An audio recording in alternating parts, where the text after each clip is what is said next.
And I would like to welcome Elizabeth Bennett, our one-room schoolhouse goddess. I don't know what your appropriate title is, but we're so glad to have you. Thank you for leading this work for us, Elizabeth. Oh, you're so welcome, Patsy. I'm not sure goddess is really the appropriate title, but I'll take it. So I will be facilitating today's webinar along with two fabulous guests, Stephanie Sommers of Minneapolis, ABE, and Betsy Schroeder from Albert Lee. And I'll let them each introduce themselves. Hello, thank you so much, Elizabeth, for kicking us off. My name is Stephanie Sommers, and I am the I am the ACES coordinator through Atlas. So I have been very privileged to have that role for a number of years now. And I also work for Minneapolis Public Schools, where I'm the adult diploma coordinator and the writing curriculum team lead.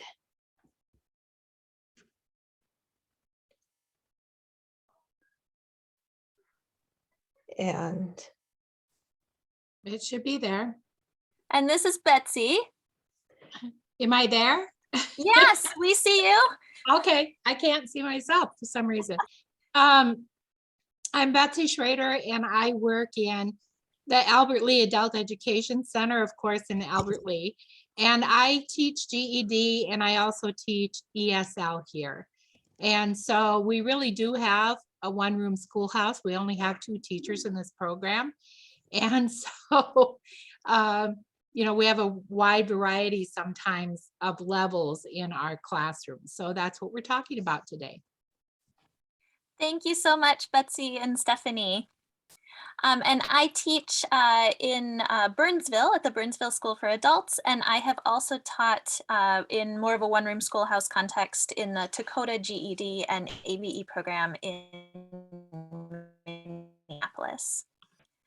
Our objectives for today's webinar are to be able to identify ACES and TIF skills and standards, be able to explain how the example activities support the development of ACES and TIF skills, and probably our favorite objective, locate some ready-to-use activities and resources, including peer networking opportunities.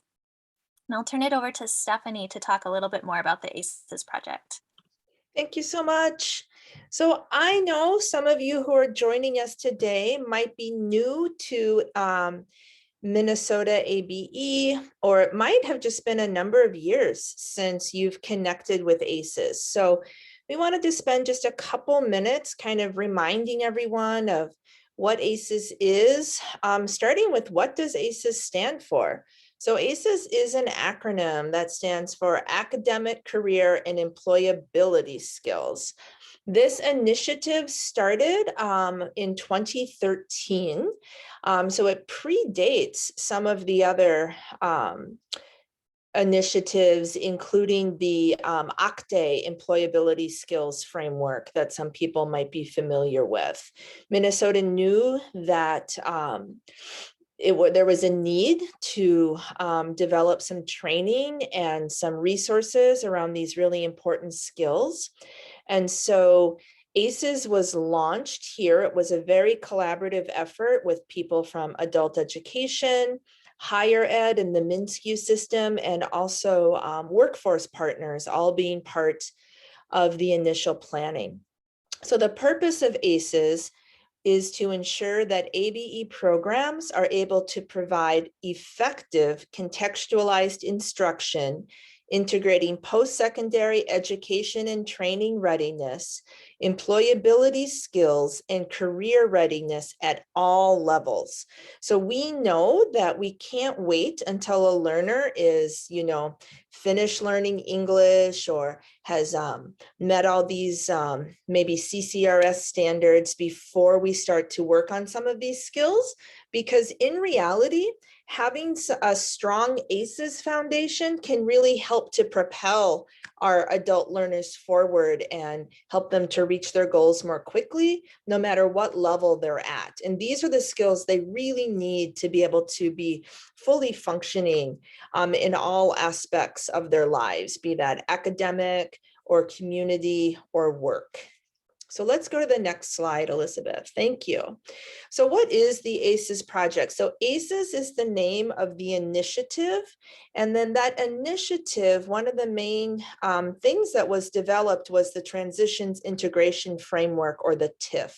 And this is a booklet that you might be familiar with. And in this booklet, it identifies critical transition skills for learners. There are 6 categories in the TIF. Each category is defined. There are skills and sub-skills. And then what makes the TIF really unique is there are also sample activities at 3 different levels of instruction. So beginning, intermediate, and advanced. And it's those sample activities that really make the TIF different from other employability skills frameworks. When we launched the ACES project, there was also a lot of professional development. There were some professional learning communities. There was a series of webinars. And then this webinar, like the one you're joining today, these are also a part of that continuing effort to keep these skills in the forefront of people's minds as they plan their lessons and units of instruction. And so the final piece is that ACES TIF is one of the 3 sets of Minnesota ABE content standards. So along with CCRS and North Star, if we're using all 3 of those on a regular basis, we know we're providing our learners with those 21st century skills that they need to be successful. All right, we can go to the next slide. And so just as a quick overview, the complete TIF, which can be downloaded from the Atlas website, contains categories and definitions, skills and sub-skills, sample activities ranging from simple to complex, sample technology ideas, and then in addition to having these activities at 3 different levels, we also provide some examples in different contexts. And those contexts are community, school, or work, because we didn't want this just to be a document for those who already have a job or to be a document for those who are pursuing higher education. We really wanted it to be useful for any adult learner, no matter what their current or future goals might be. And so again, there's a complete TIF that includes the sample activities, and then there's the TIF at a glance.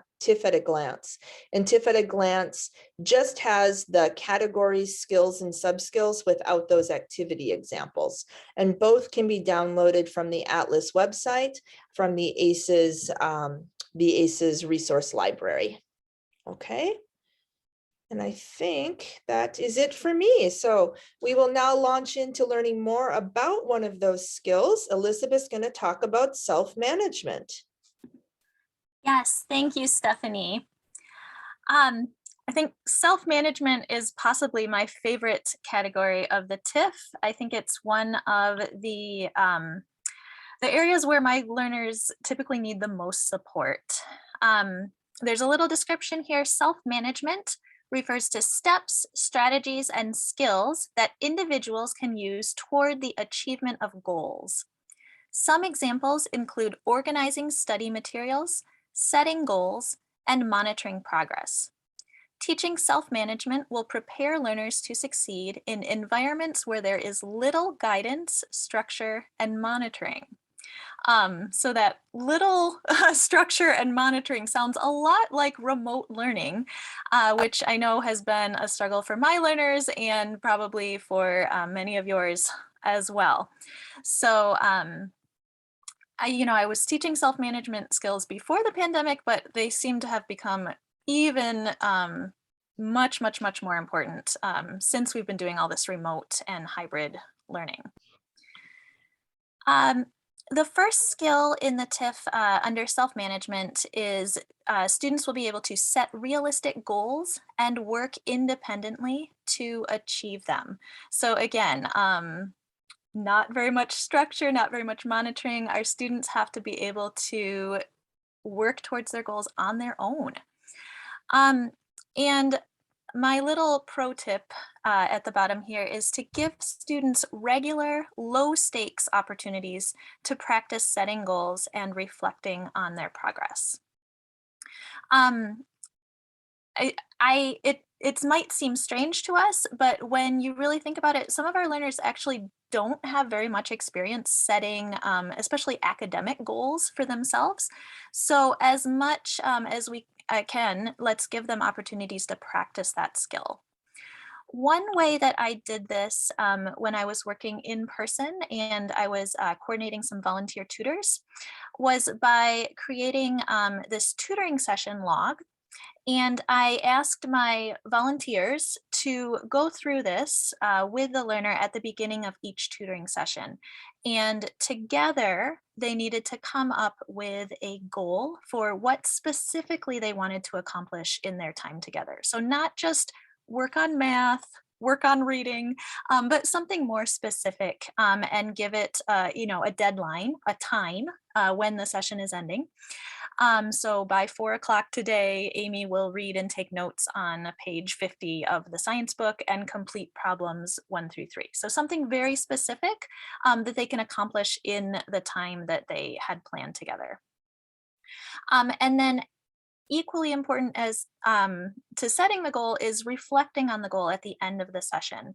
So I always told my volunteers, if you end up not meeting the goal because you work on other things, that's completely fine. It's not a bad thing, but do have a conversation about that. You know, if you didn't meet your goal, why not? What did you work on instead? Or what happened that got in your way?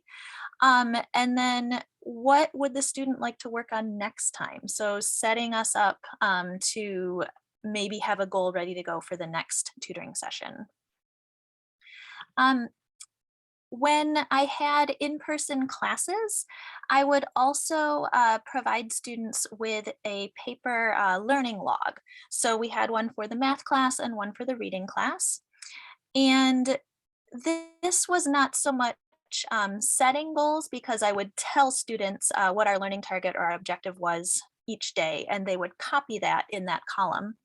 But then at the end of the class session, they would give themselves a rating. So they're reflecting on how well did I meet that objective, just a 3, 2, or 1. And then write a little bit about what they learned or what questions they had. And I found that it was really important to scaffold this activity by completing it together as a whole group a lot of times. Because again, a lot of students didn't necessarily have experience with this type of academic goal setting and reflecting on their progress. I would also recommend having students share their learning and their questions with each other. So complete it as a whole group and give students time to talk about what they're thinking, what they're wondering. Also, a nice way to do some follow-up with this activity is to bring it out not just at the end of class, but at the beginning of the next class session. Have students review what they wrote. Invite students to share what they learned or even just what they remember. Sometimes it's hard for students to come up with, well, what did I learn? But you can just ask, well, what do you remember about what we did last time? And anyone should be able to answer that question. It's a little bit lower entry than what you learned. And then also ask students, why is this important? Why does it matter? And what are you wondering? What would you maybe like to explore today during our class today? And then a possible extension is you as the teacher might collect these and look it over and offer some feedback. Maybe you could have a conference with individual learners and talk about their progress and how to make adjustments as needed. I didn't do that so much because I wanted to keep it lower stakes, because again, I just wanted to give students practice doing this. But depending on your context, you could kind of level it up as appropriate. Something I did when we went to all remote learning was I started doing asynchronous online lessons in a learning management system. And I tried to always end each module, each week's worth of activities with a learning reflection. And again, scaffolding was really important here. I had to provide lots of examples so students would know what to do. And then lots of sentence starters, like don't just, I couldn't just tell them write a reflection. I needed to give them very specific, one thing I learned from this module is, a question that I have from this module is. And this is gets to something I wanted to mention about these TIFF categories are really interrelated. So this is a reflection activity, helping you reflect on your goals and self-management, but it's also really closely related to learning strategies, reflecting on your learning and reflecting on, what's gonna work best for you as you go forward with future lessons.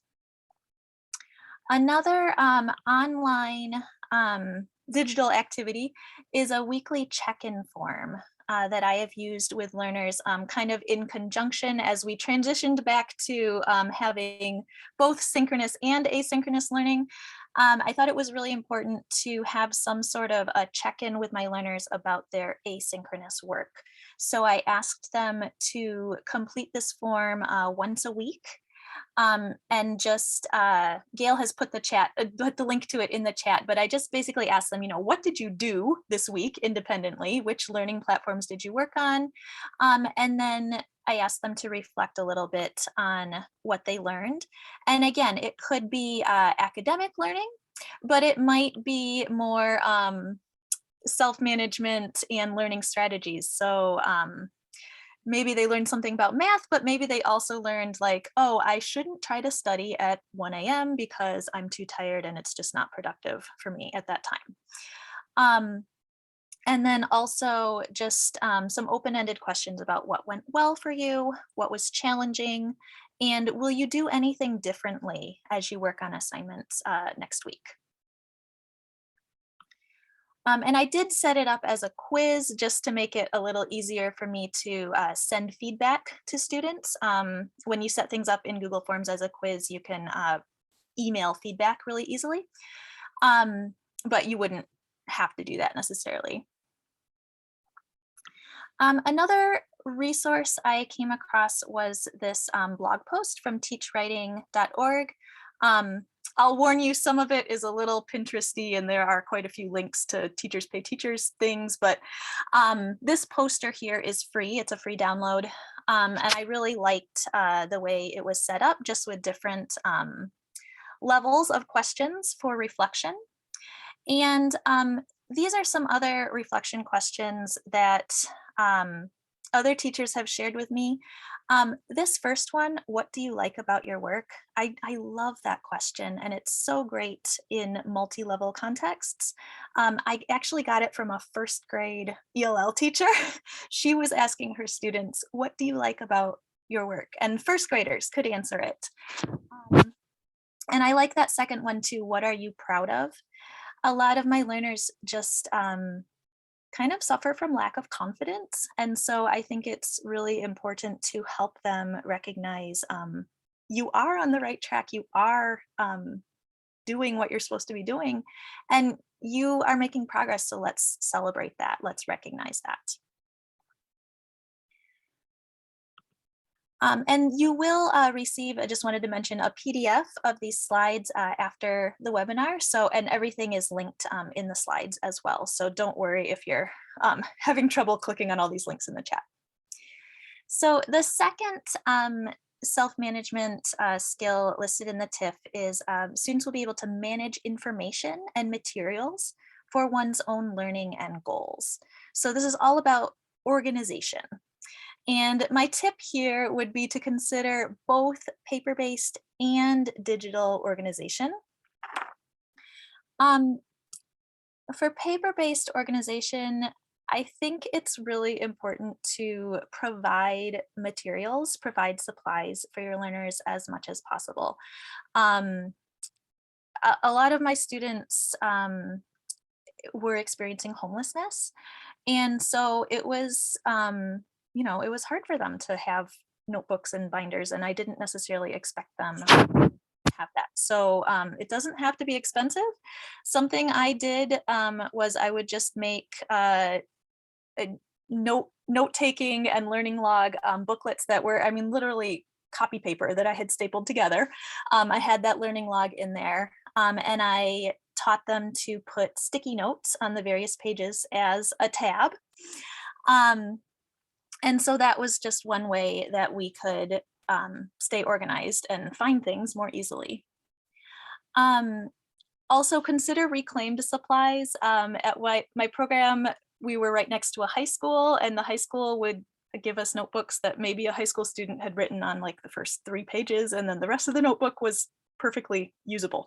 So there are ways to do it where you're not spending a whole lot of money. And then I guess my last thing here is that it really is important to take the time to teach this explicitly. Like I felt a little silly at first, like teaching students like, okay, take the sticky note and tape it on this page. But it's really, it really is necessary for some learners. And also in my new job where I'm working with more students who may have had limited or interrupted formal education, even something as, to me, simple and obvious as putting papers in a 2-pocket folder is not necessarily simple and obvious to my learners. I mean, I had people with papers upside down, papers facing different ways. And it was really hard for them when I would say, okay, take out this paper that we worked on 2 days ago and we're gonna do some more. And we had to take a lot of time to just find that paper. So I would just encourage you, don't be afraid to be really explicit about like, okay, this is how we put papers in a folder. So that's paper-based organization. And then digital organization. Actually, I just took a screenshot right from the TIFF, page 37. Something you can work on with your learners is creating folders for digital documents on a desktop computer, in the My Documents folder, on a laptop, in a like on a USB drive, wherever. Also in cloud storage, right? A lot of us are using Google Drive or Microsoft OneDrive or whatever your program is using. And then also, it's really important, I think, to teach students how to use the search bar in whatever Google Drive, your email, on the desktop computer itself, whatever, there's going to be some sort of a search function. And I think that is a really essential digital literacy skill. Even for myself, I try to be pretty organized about where I save things in folders, but I think it happens to all of us. You have too many folders sometimes and you can't remember where something is. But if you know how to use the search function, you can find it again. This also ties into the North Star digital literacy standards. There are actually standards related to using Google Drive and organizing your Google Drive. So I've shared just a mini lesson that I used with students about how to create a folder within your Google Drive, how to drag and drop documents into that folder, and then how to share the folder with your teacher as a way of sharing assignments so your teacher can find what you're working on. All right, and the third skill I wanted to talk about under self-management is time management. So manage time effectively to complete tasks. And I just want to kind of preface this by saying you really need to know your students, I think. Like I mentioned before, a lot of my students were experiencing homelessness or perhaps just had a lot of very real barriers in their lives that they were dealing with. So I was always trying to find a balance between having high expectations for my learners, but also recognizing that they did have real challenges and I needed to give some grace as well, and really be supportive of them too, not trying to shame anyone or make them feel bad. Like sometimes my learners just might not have had resources, like your kid is sick and they didn't have anyone else to help take care of their kids. So they couldn't come to class, or they couldn't get that assignment in by the deadline I had set. And this also gets into, again, there's overlap between TIF categories. So it might be a time management issue, but it also might be more of like a navigating systems issue, like how do I teach my learners how to access resources and support? Or it could be a critical thinking issue, problem solving. And Stephanie is going to talk a bit more about critical thinking in a minute. So I guess my pro tip here for time management is to support your students in using resources and strategies that work for them, and just being sensitive to cultural norms and knowing where your students are coming from. One way that I worked on time management was by creating an assignment where students had to just watch a short, it was like a 3-minute video from GCF Learn Free. And they have videos on time management and other, they call them job success skills, which a lot of them are pretty closely related to TIP skills. And I wouldn't necessarily use them as standalone lessons, but as resources to supplement your own lessons. I think it's a great resource. And so students watched this little video and just answered some questions about it. And then just wanted to point out that last question that, I was giving students an opportunity to push back a little bit.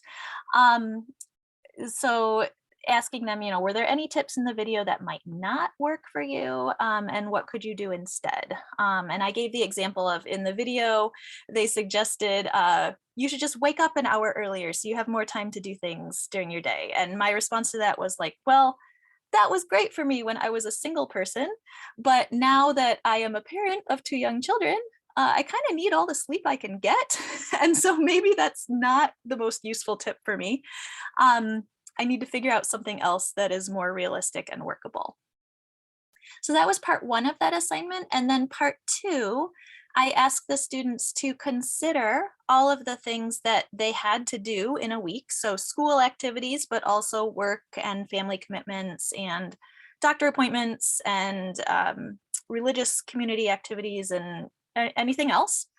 And just kind of make a schedule and actually write out for each chunk of time, each day of the weekday. What are you going to be doing? How are you going to find time to fit all of these things in? And then I provided them with an example, and then I was sure to tell them, like, it's okay if you don't know exactly what every minute of your week is going to be like. None of us do, but just make your best guess and try to make a plan. So you have a plan to, roughly where are you going to fit in everything that you need to do. And finally, I just wanted to point out, if you are using a learning management system, so many of us are using Google Classroom or Canvas or Schoology or something else for synchronous or asynchronous student work, it most likely has some sort of a calendar function within the learning management system. So I've pointed out where it is. In Google Classroom, you have a link to Google Calendar. Canvas has a calendar tab. And this is really important for preparing students for further education and training, as more and more things are online and students are going to be expected to follow deadlines a little more closely than maybe they have to in my class. One thing to be aware of, these screenshots in the slides show what the calendars look like on a computer. If your students are accessing Google Classroom or Canvas or whatever through a mobile app, so say on their phones, the interface might be significantly different. So I would highly encourage you to try it out yourself on your phone as much as you can, and just be aware that the navigation could be different. So I just threw a lot of things at you. I'll pause here for a second. If there are any questions, you can put questions in the chat or just unmute yourself.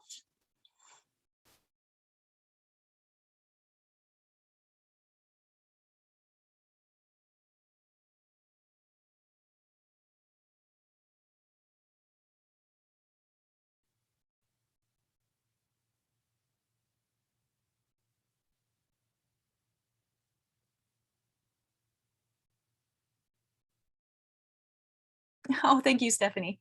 Yeah, can anyone think of a way to use one of these activities in your class? Or how might you apply it in your context? And while people are thinking or typing, there were some comments in the chat. If people haven't opened up their chat box, and a comment about how useful this is as people get ready for college. Also comment about our teenagers and how useful this is for, for those young people in our lives. And Christine thinks she could use them for herself. Yeah. Yeah, really, really useful stuff. And previously, when you were showing some of those learning models, some ideas for how useful that is for boosting student confidence as well as tracking progress. Stacy says, great when teaching concepts of time to our ESL learners. Great. And we're a fairly small group. If anyone wants to unmute, you're welcome to do so. This is Stephanie, and one thing that connected with me when Elizabeth was talking was when she mentioned how we need to recognize that our way of doing something might not be our students' ways, and so many things can come up in our learners' lives, you know, with illness or family obligations or, you know, work interruptions that sometimes we feel like might be throwing them off track.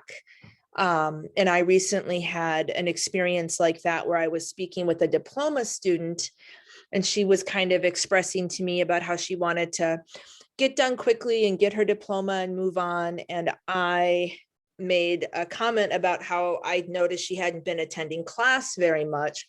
And so one thing she would need to do would be to start attending more often. And she came back at me and said, "You don't know anything about me. You haven't asked me where I live or where I'm doing my work."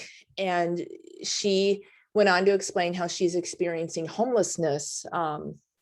And so she often does not have a place where she can just connect and log into a class. And it was really a good reminder to me that when I might be focused on sort of brass tacks types of things about how we have to get stuff done, our learners' lives are so complicated. And I just really thought that was a good reminder for me. And I appreciated that Elizabeth gave that reminder to all of us that we have to remember to really take into account all the things our students are going through when we practice these skills with them. Mm-hmm.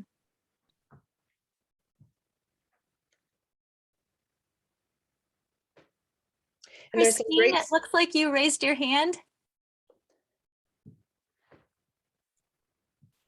I did. Thank you, Stephanie, for that. That was a great reminder. But also, one of the things, and Lindsay Poost and I have worked on this, our numeracy coordinator, the idea of really creating independence in our learners. And it's with a lot of these skills like scheduling time and organizing materials and things, where I realized that I would do a lot of that work for my students. You know, I would say, okay, class, these are the dividers we're going to have, and this is what we're going to label them. And or I would say, you know, I would sit down with them and I would talk to them and I would create a little, you know, a little calendar or something for them. But then I realized that as you said with that question, like, you know, if it doesn't work for you, what might work for you? And what I realized was I wasn't creating that independence that I wanted. And when students actually have an opportunity to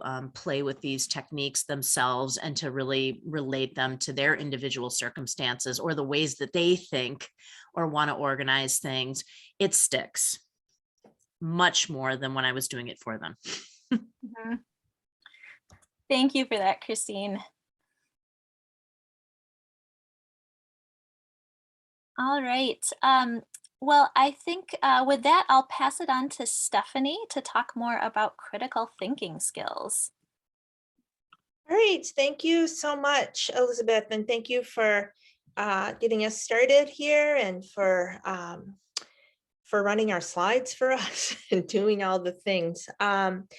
So we picked 3 areas of ACES TIF rather than trying to touch on everything just a little bit.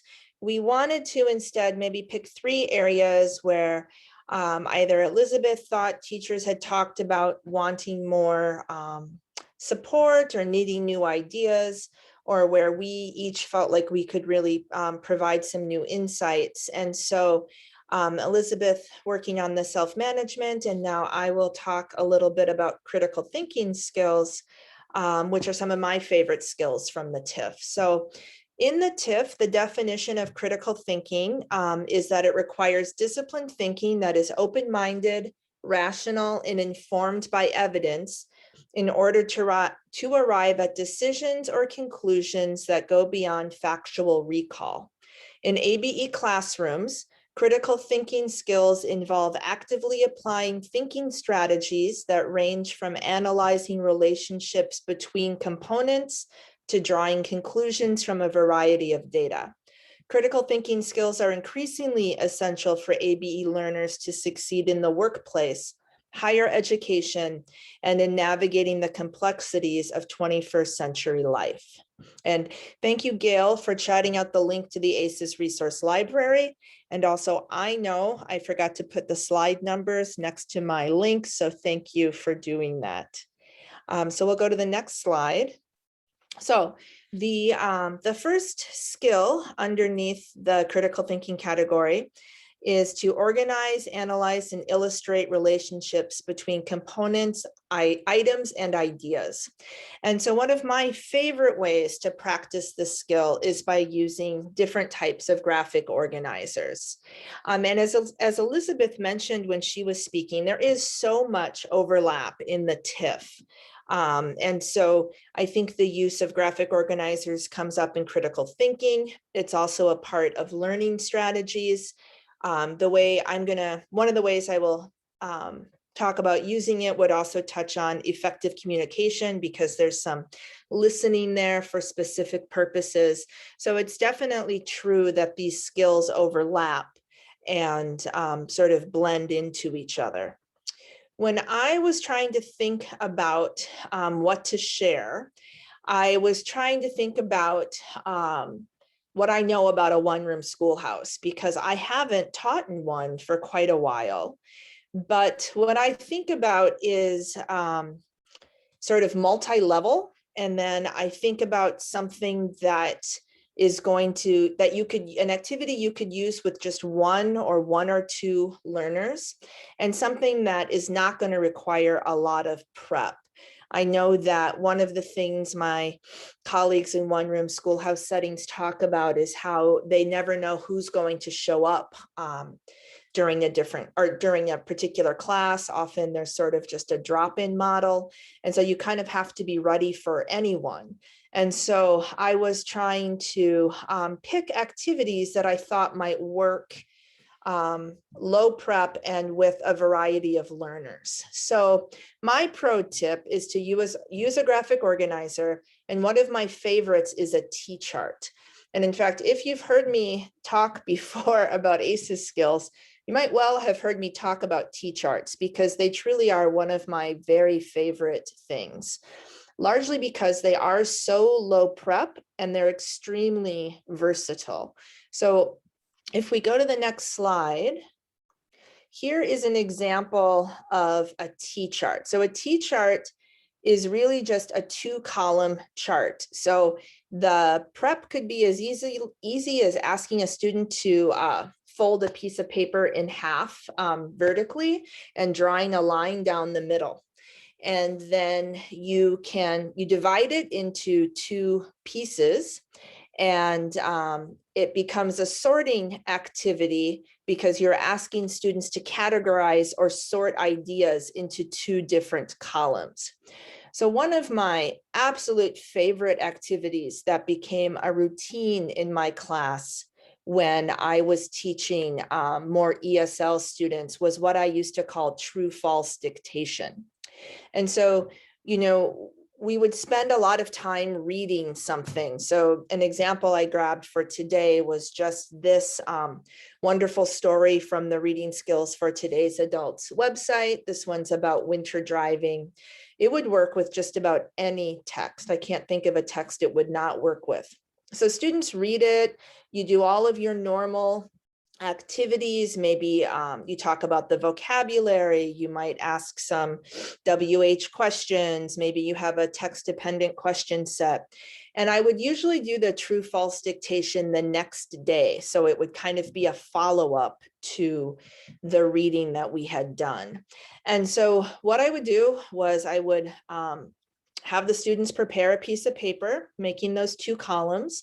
Or once I started using this regularly, I had a chart like the one you can see on the right side of the screen that gave directions, but they were sort of generic directions so that the chart could be used with any reading. And then I could just have a bunch of these copied and ready to go like in a file folder. So then I would simply read out a question, or read out a statement, and the student would decide which side of the chart to write it on. And so, for example, this text about winter driving is about Joe. Joe is used to a long drive to work. He lives in Walnut Grove and works in Marshall. So I might say a statement might be something like, Joe works in Walnut Grove. And I would always tell my students there's a few steps for this. First, you listen, then you think, then you write. So listen, think, write. So for that first example, Joe works in Walnut Grove, the student would have to decide, is that sentence true or false according to the text? And it's false because Joe doesn't work in Walnut Grove. He lives in Walnut Grove. So then they would write the sentence on the false side of the chart. Another thing I like about this activity is it can very easily be tailored. For a low-level ESL student, I would use very simple sentences. For a little bit higher level student, you could make the sentences longer and more complex.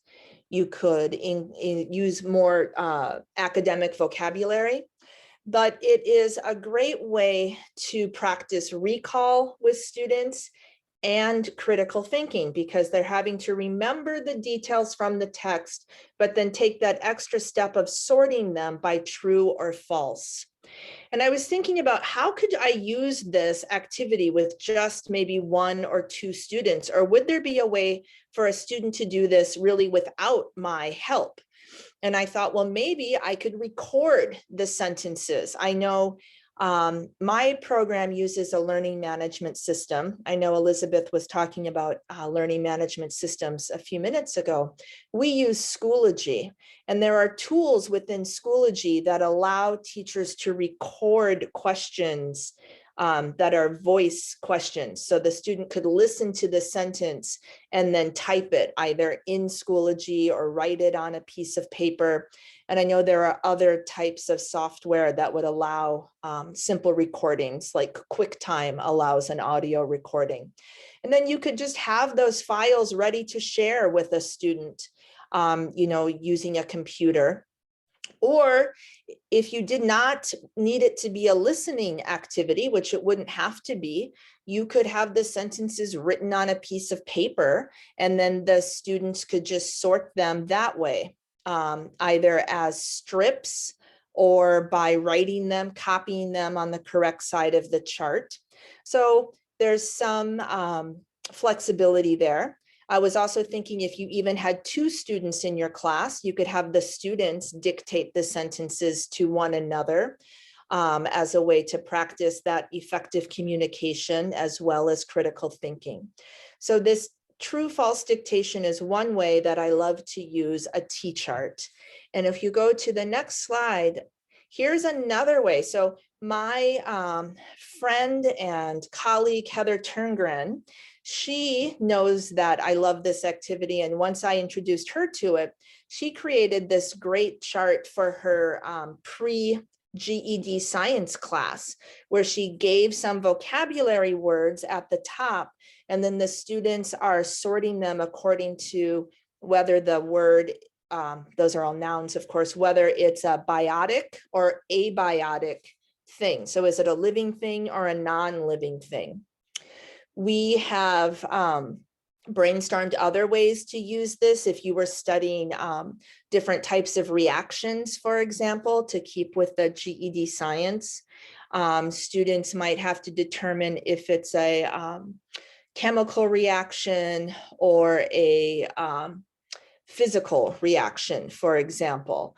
And so there are different ways of doing it like that. I've also used it for vocabulary. Sort of a take on the true or false with vocabulary would be, I would read a sentence using a target vocabulary word, and then the student would have to decide if the word was used correctly or not. And so they would have to decide if it was true or false or correct or wrong. So if we were talking about vocabulary for describing problems around the house, for example, I have said things like, the window is stained, or the carpet is jammed. And the students would have learned the words stained and jammed, and they would be able to recognize whether or not I was using them correctly in my sentences. And so lots of different applications here, a very low prep activity, and one that if you do take a few minutes to make a worksheet like the one you see here, one that could be reused again and again. It makes a great formative assessment tool to help find out how students are doing around a particular concept like you see here, and easy to do with just one learner even, because it doesn't require group work. So if we could go to the next slide. We'll talk about our next critical thinking skill. So another really important skill from this category is solving problems.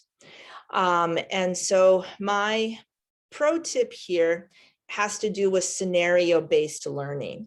And so scenario-based learning is when we write up a short story for our learners, or sometimes we might find them, and I'll show you one place you could find some that are already done. The students read the short story, and then they use that as a way to start talking about problems. So the scenario here would involve some sort of a problem. And then the students will talk about things like possible solutions. It gives them an opportunity to actually articulate the parts of the problem. And then they could talk about, they could evaluate each of the potential solutions and eventually choose one that they think would be the best. And so it really is a way to hit on many of the sub-skills within the problem-solving skill in critical thinking.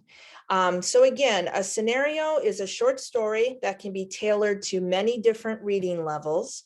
And here's one that comes from the Teaching Skills That Matter toolkit. And wonderful Gail chatted out the link to this a minute or two ago. So you'll see that in the chat. So this toolkit was designed to support a federal initiative called Teaching Skills That Matter, or TSTM. And we have done some different trainings on this, but in case you missed it, TSTM is, all of the materials are hosted on the links website, and Gail chatted that link, and I think she's just chatted it again. Thank you, Gail.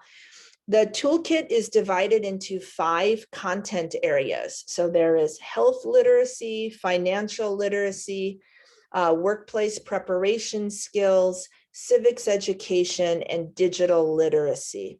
So these 5 areas that we know are so important for our adult learners to have a background in.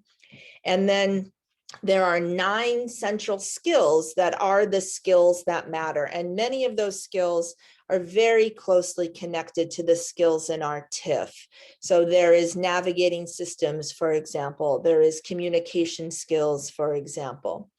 And then within the toolkit, there are sample lessons. So I believe there are more than 25 sample lessons that can be downloaded and used. They're all free. And there are these different instructional approaches as well. So you can see an example of a problem-based learning lesson, a project-based learning lesson, and also integrated and contextualized instruction. So what you're seeing here is an example from the health literacy section of the toolkit. And it's a short scenario about a family called the Diaz family.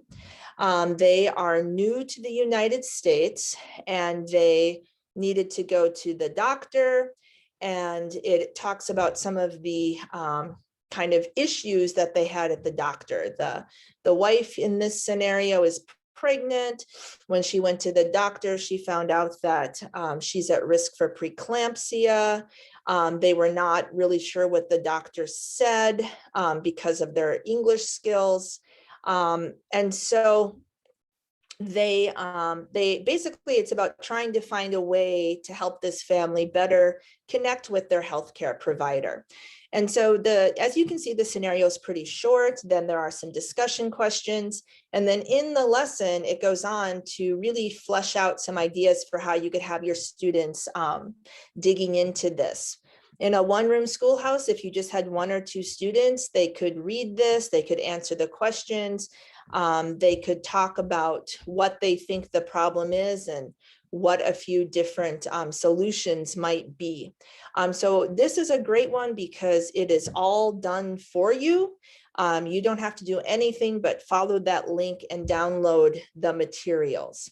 As Patsy just says, the toolkit is quite extensive.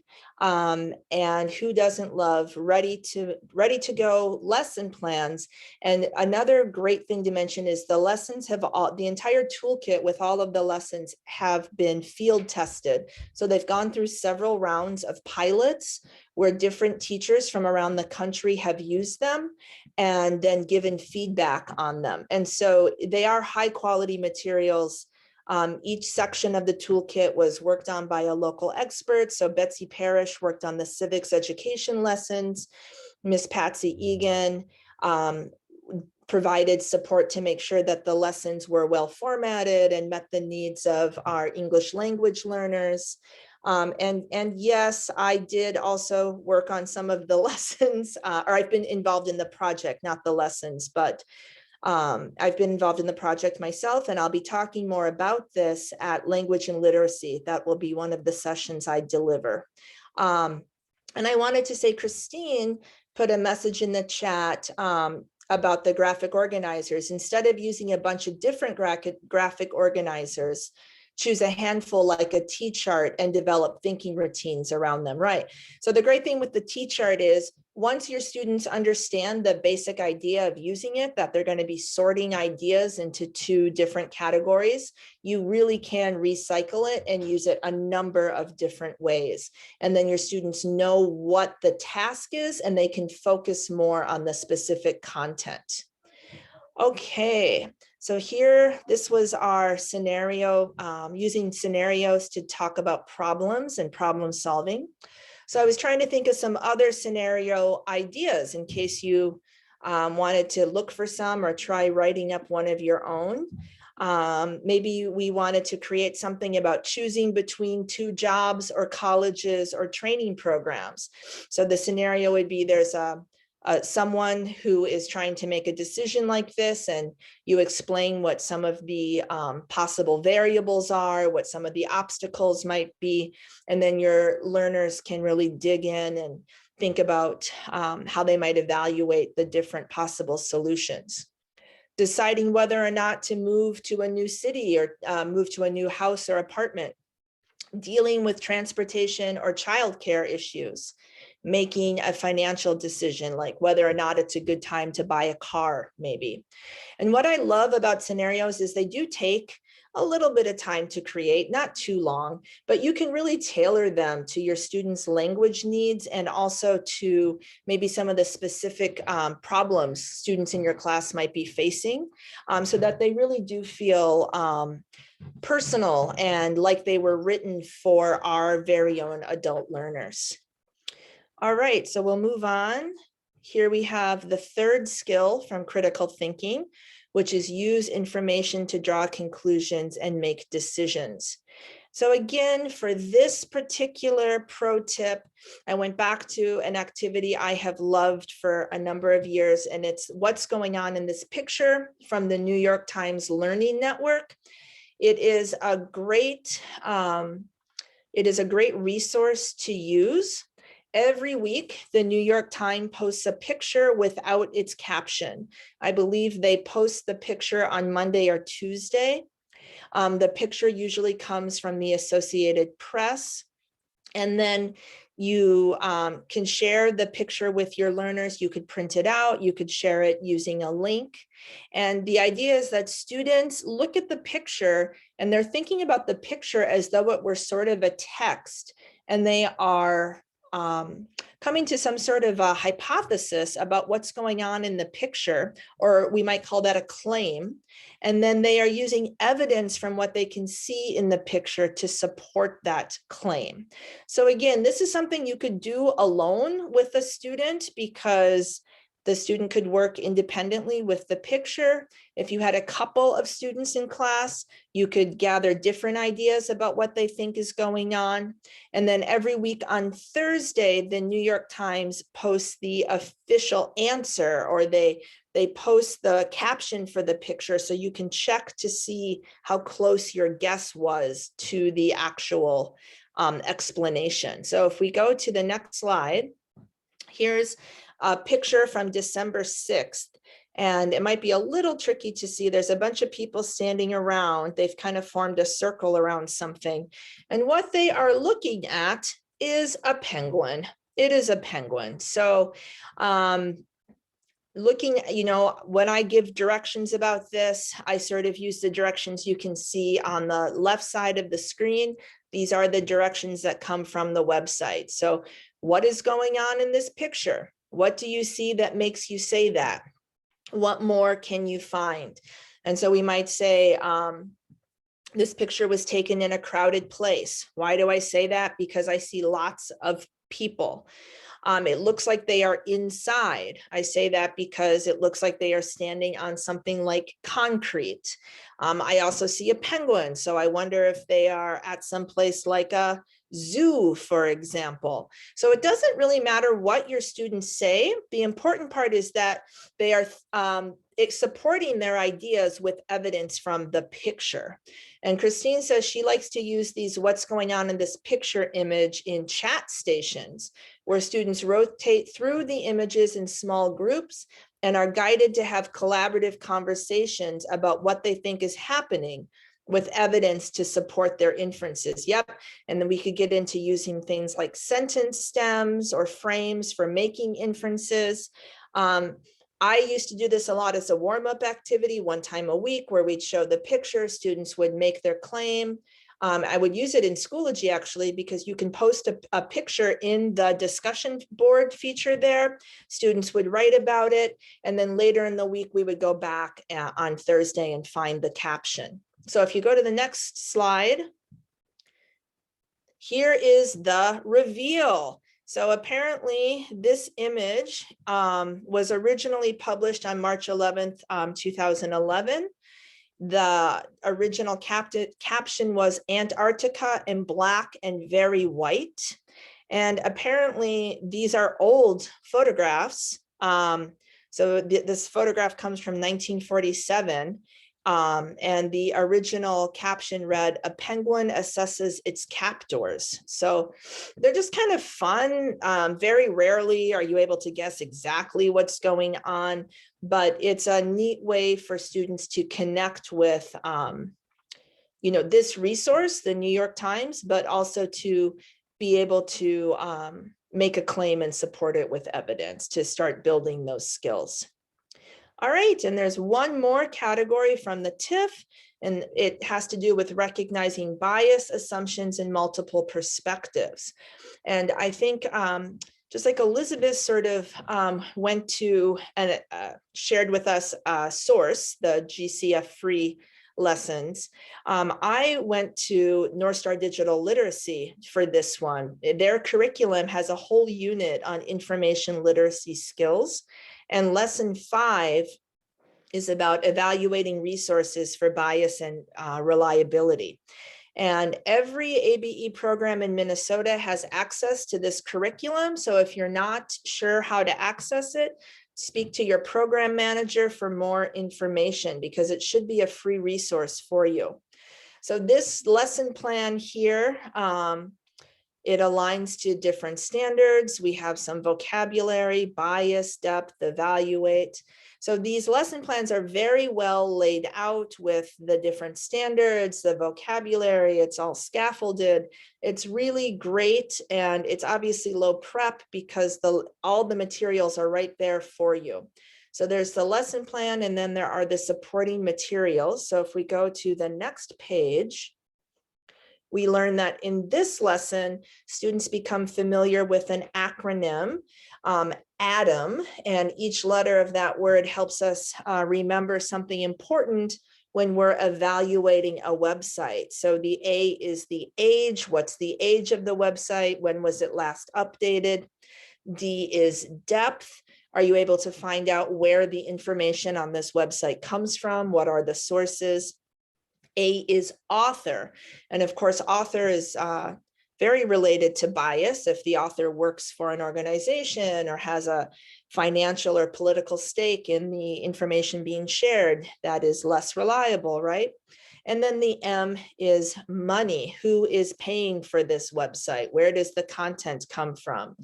And so this chart is included in the lesson, and then students look at some websites and they use the chart to determine whether or not they are reliable based on this criteria.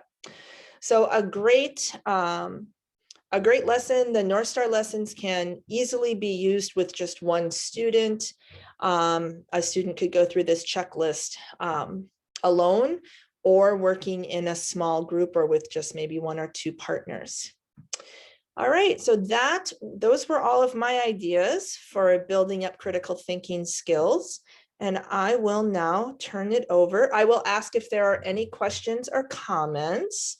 And if there are, please feel free to put those in the chat. And then we'll be handing off to Betsy, who's going to talk about effective communication. So if you have any thoughts or comments or questions, please put them in the chat.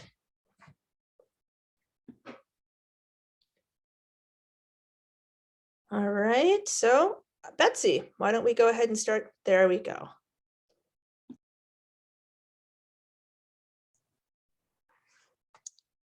So I am going to talk about effective communication skills from ACES.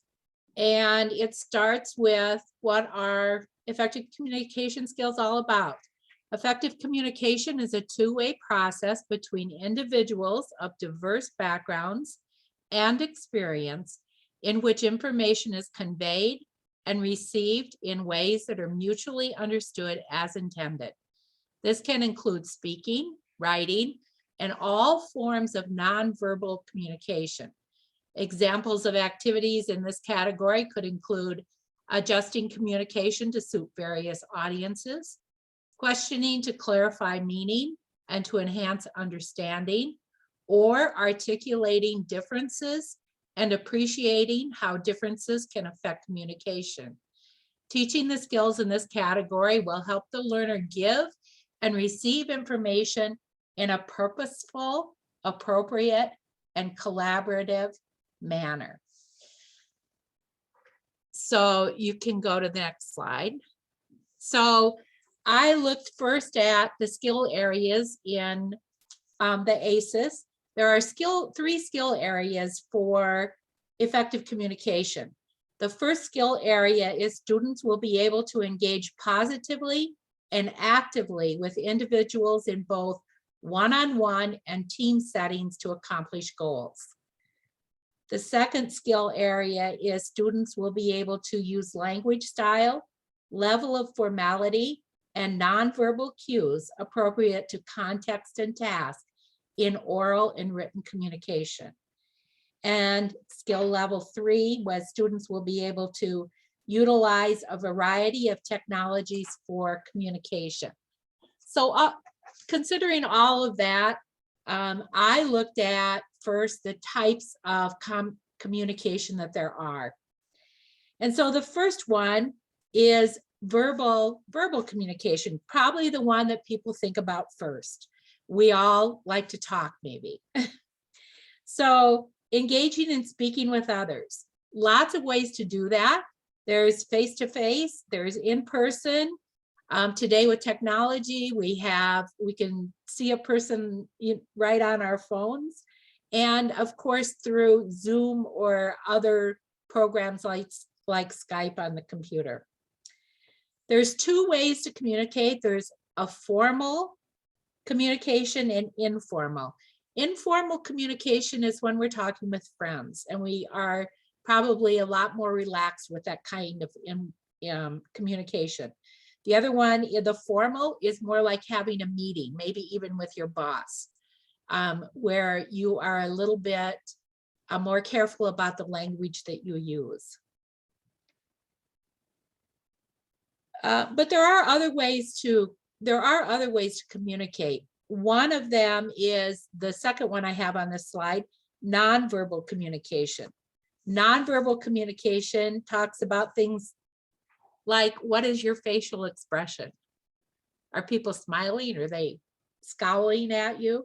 What is your posture? Is your posture very stiff or relaxed? Are you making eye contact with the person you're talking to? What are your hand movements or your gestures that you are using? Or touch could be another nonverbal communication. So an example is, for instance, you're having a conversation with your boss, and you have a great idea that you're trying to tell your boss about, but your boss's response is that they're avoiding eye contact with you. They might be sighing, or they might be scrunching up their face. That all could be clues that they're not very interested in what you're talking about. So paying attention to how the person is receiving your communication is important. Written communication is another way we communicate. When we write things, we have to be clear and concise. We have to write things well. We have to make sure the message is one that we will agree with in the future, because remember, in this day and age, messages can live on forever. And so if we type something today and send it to somebody, or video something today and send it out, it could be around for a very, very long time. I think our students need to understand that. And then using, again, North Star Digital Literacy. Stephanie and Elizabeth gave some great examples of North Star Digital Literacy. In communication, there is a module on emails. They talk about text messages. There's a module Word and Google Docs. There's a module on using the internet appropriately. There's a module on social media. And there's also one on career search skills. So plenty of North Star Digital Literacy material to study, to learn how to use communication appropriately. There is also listening. Listening, we don't always think about maybe as a type of communication, but what I want you to think about is active listening. Do you really hear what the person sitting across from you is saying? Because that's really important. If you don't understand what the person across from you is telling you, then I can't have a good, engaging conversation with that person.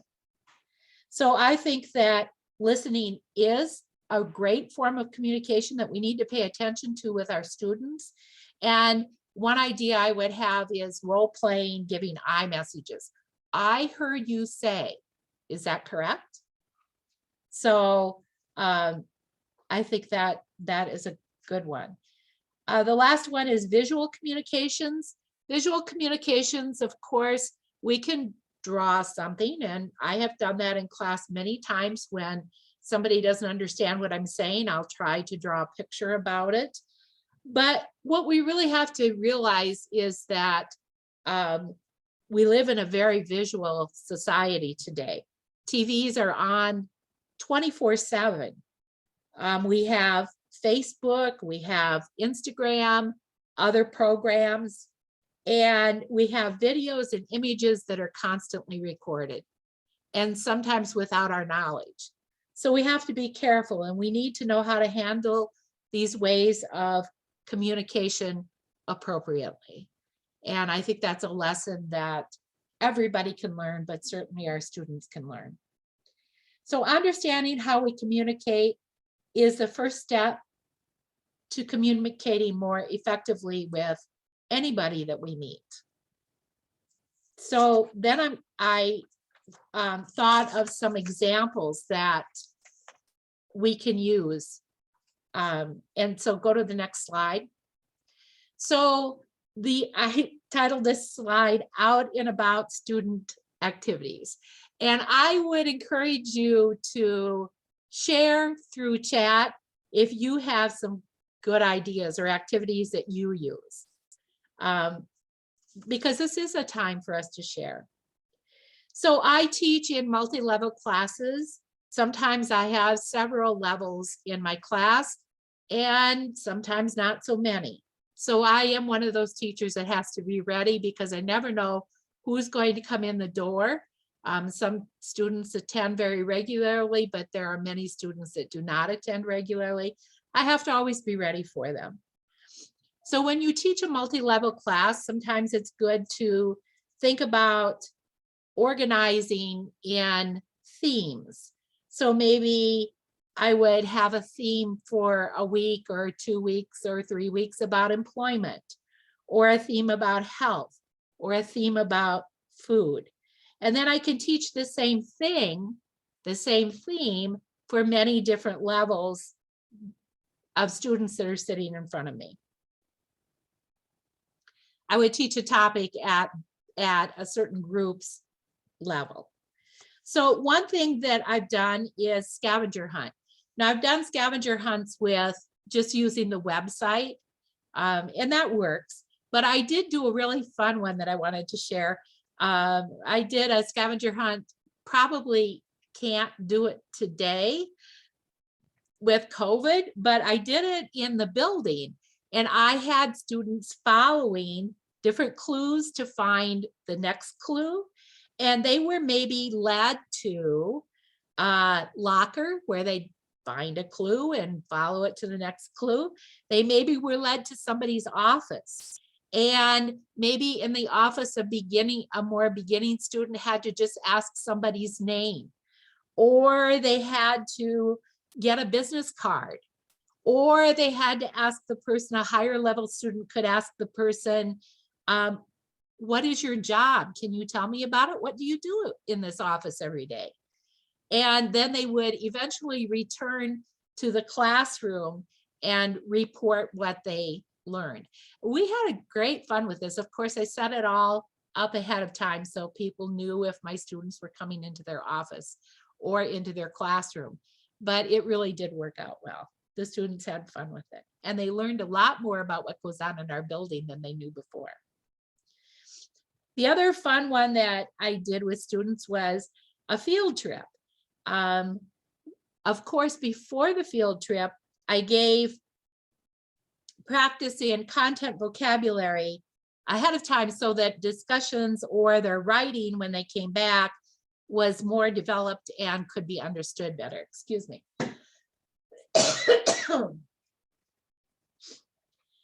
But we did this activity by actually riding a bus together. It could be adapted to just looking at buildings, pictures of buildings or businesses. So keep that in mind. But we did get on a bus and we rode around town, and I had picked certain sites ahead of time. And we would stop in front of a building and I would ask the students, so what type of business is this? What goes on in this business? What kind of jobs are there? There might be a janitor's job, or there might be office workers inside. Had they ever really thought about that? After we made a list of what kind of jobs are there in this building, what do those people do? What does a janitor do? What does an office worker do? What does a secretary do? And then a few of the buildings, we took students inside the front door and we said, so what would you come here for?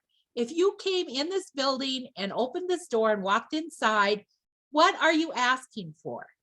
Why did you come here?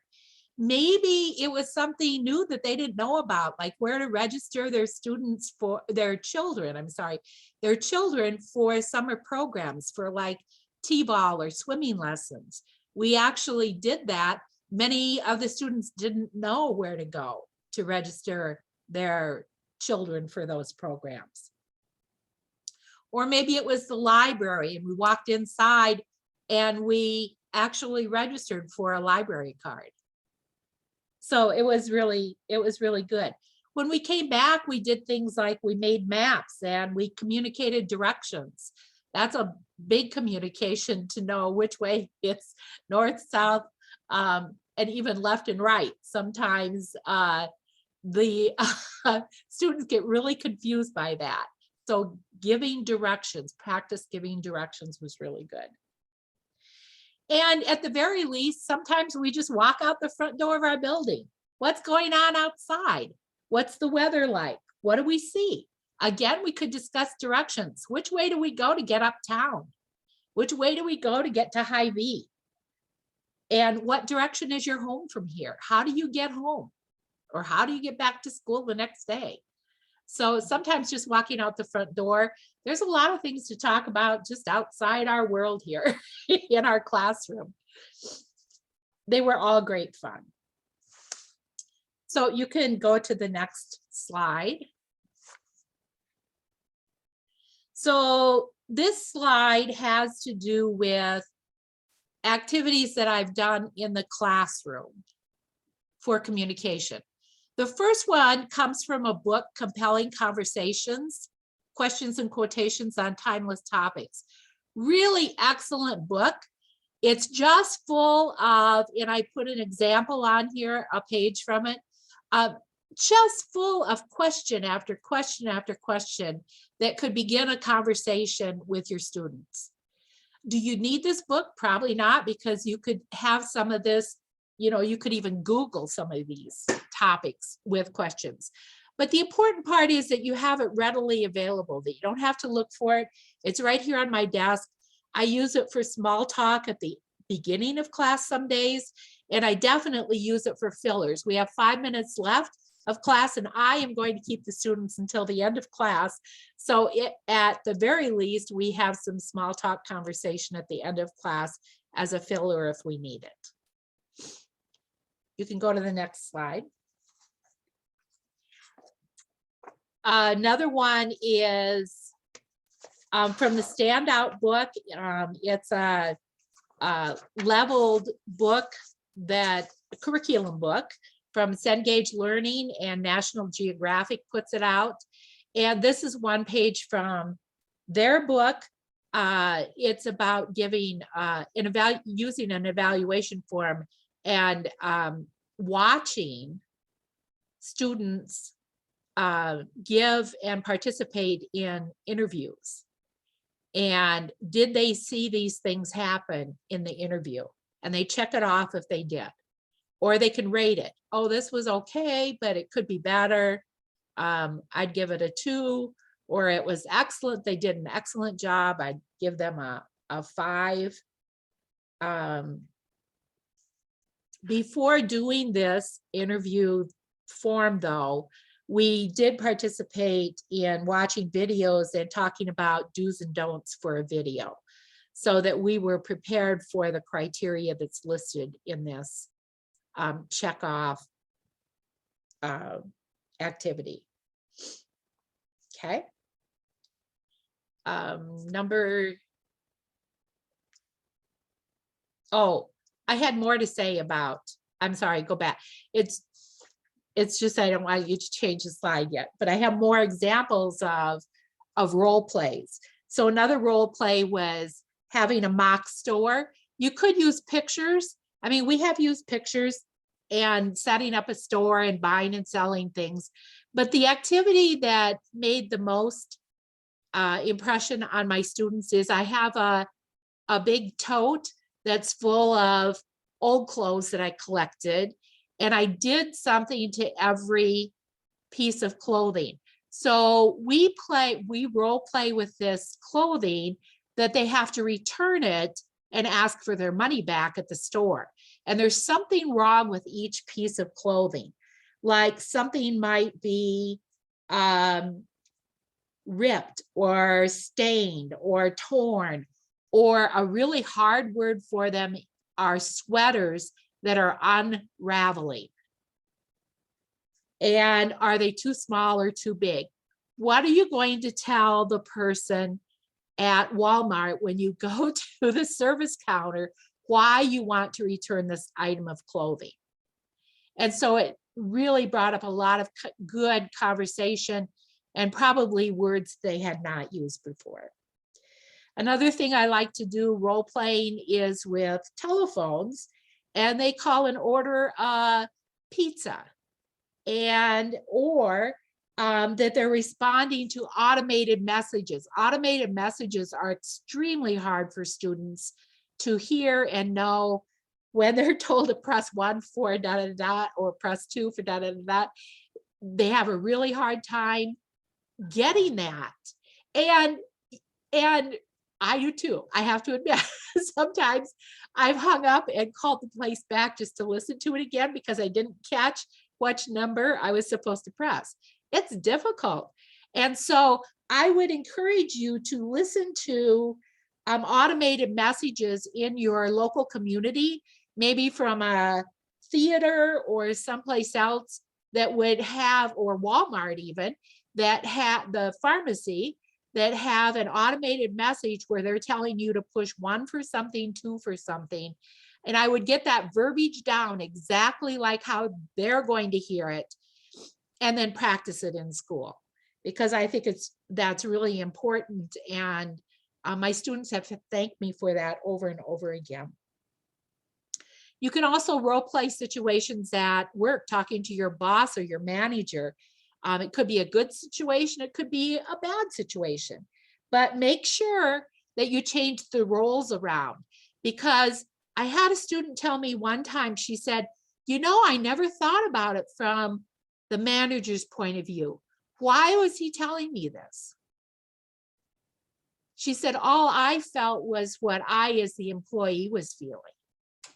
And so she really thanked me for turning the table around and letting her stand in those shoes for a few minutes and think about, what is my boss or my manager trying to tell me here?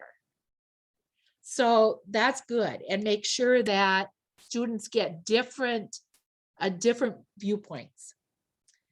The last one I put down is mock election, going to voting. Make sure they know how to greet people, make sure they know how to ask for things that they need, make sure they know what turning in the ballot means, and always to say thank you. And many of those things they could use for any of their places that they have to go. Now you can change the slide.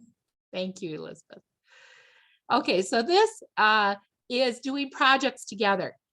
I don't know if you're familiar with the Standout series of books from Cengage Learning and put out by National Geographic, but the end of every unit in this, and it's a leveled curriculum again, from beginning to I think level 5. At the end of every curriculum, they have a project for students to work on together. So if you have a small group, they can work on it all together. If you have a room full of students, you can pick, 3 groups and they all do it. But this is an example from one of the books where they're working on writing a community resource guide. And they have everything down. You need a person to help check that everyone's knows English and knows how to participate in the activity. You need a person to take notes and write information for the guide. You need somebody to design the guide, and you need somebody to report the information to the class. Just like what we do when we have conferences. We put people in groups and we ask them to do this. But do we ever ask our students the same way that we know how to do it? I just like it. I like this. Okay. Oh, I didn't realize it was so. I'll go faster. Okay, next slide. We're near the end. I didn't know that. So jigsaw readings, I get a lot from readingskillsfortoday.com, the Mankato site, because I can give levels, the same type of thing to read, but at their own level. And the close activities, the next slide, I took from Ventures 4, they have multi-level worksheet books. And so they give 3 levels of worksheets, and that works out really good in the classroom because people can do something at their own level and share it. Go to the next slide. Sequencing pictures. I just cut the pictures up. So they can put the pictures in their own order, and then they can write about the pictures. And also the next slide is the same thing from a book called True Stories. And here in True Stories, they have the slides, the pictures, and they can write their own story. And then we compare it with the actual story that was in the book and see how close they are. But people can write one word, people can write a short clause, they can write a group of sentences, they can write a paragraph, all at their own levels. And the last book that I gave as a resource is from Foundations Great Writing, again, a National Geographic book. Love this book. This is the first year that I have used it. It's great for that foundational learning to write. And at the end of each chapter, they do a writing like what is on this page, where they fill in the blank, they have to change the text, and then they write something on their own about that topic. So it is a great book. So that's what I had to share about communication, and we're right on our time here. So thank you.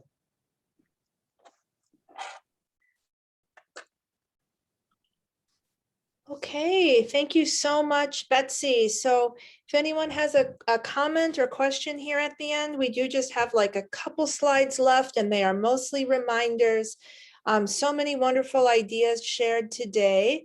And one way to, keep up with more resources, new things being added, is to make sure that you have subscribed to the newsletter. Atlas events are always listed in the newsletter, as well as resources being added to the various resource libraries and things like that. So that subscription link there would be in case you don't receive the newsletter that comes out every week on Tuesday from MDE. And if we go to the next slide, do you want to talk about Mighty Networks, Elizabeth? Yeah, so we used to have Schoology groups, but last year we transitioned onto Mighty Networks. But it's pretty user-friendly, like a professional social media networking site. And if you go to this link on the slide, it explains how to join. And there's a groups tab on the left, and you can look for One Room Schoolhouse. And if you wanted to search for ACES TIF topics, we have not formed a group. We actually have a topics tag. And so any posts that I add or things that others might add. If you think it's related to ACES TIF or transitions-minded instruction, we can take it with that topic, and then you can search by that tag to find posts that have been added. So for example, we posted about today's webinar using that tag. And then finally, we do have a couple more webinars coming up later this winter. There will be another collaboration between Elizabeth and I, talking about ACES and North Star Digital Literacy this time. And that is taking place on Monday, January 10th at the same time. And then the Language and Literacy Institute, of course, will have all sorts of wonderful sessions related to all sorts of topics, including some about transition skills, certainly standards-based instruction, and many more. And all of these events can be found on the Atlas website on the events calendar. And Rosie says, way back when Leah Conklin had many work-related scenarios for ACES. Don't know if they are available somewhere. Yeah. Probably anything from that time would still be in the ACES resource library, Rosie. If they were specific to work, then they would probably be somewhere in the developing a future pathway category. So thank you all for being here today. This was a really great collaboration. I'm so grateful to Elizabeth and Betsy for wanting to devote time to this topic in the One Room Schoolhouse group. So thanks, everyone. Yes, thank you. And just a friendly reminder, there will be an evaluation, and you'll want to fill that out because that is how you will get your CEUs for this.